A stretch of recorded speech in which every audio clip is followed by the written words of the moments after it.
আজকে একটি চমৎকার একটি বিষয় নিয়ে কথা বলতে চাচ্ছি, সেটা হচ্ছে সময়ের ব্যবহার।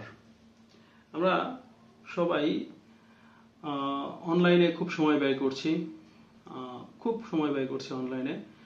এবং আমি দেখতে পাই অনেক ক্ষেত্রে এরকম হয় যে আমি একটা কাজ করতে গিয়েছি অনলাইনে, কিন্তু ওটা ভুলে গিয়েছি যে আমি আসলে কি কাজ করতে আসছিলাম।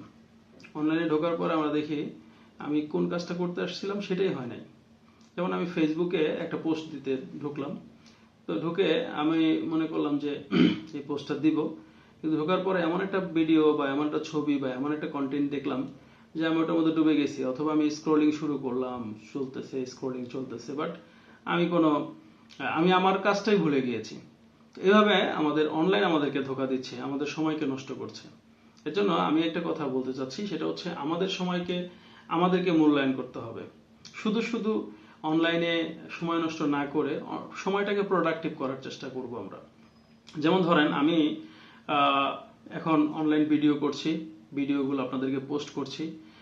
এই বিষয়টা আমার মাথায় কিভাবে আসলো?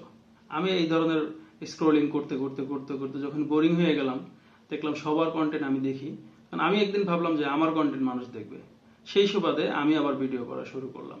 অর্থাৎ আপনি অনলাইনটাকে শুধু শুধু আপনার টাইম ওয়েস্টিং প্লেস না করে আপনি অনলাইনটাকে আপনার প্রোডাক্টিভ জায়গা তৈরি করুন। আজকে এই পর্যন্তই, সবাইকে ধন্যবাদ। আল্লাহ হাফেজ।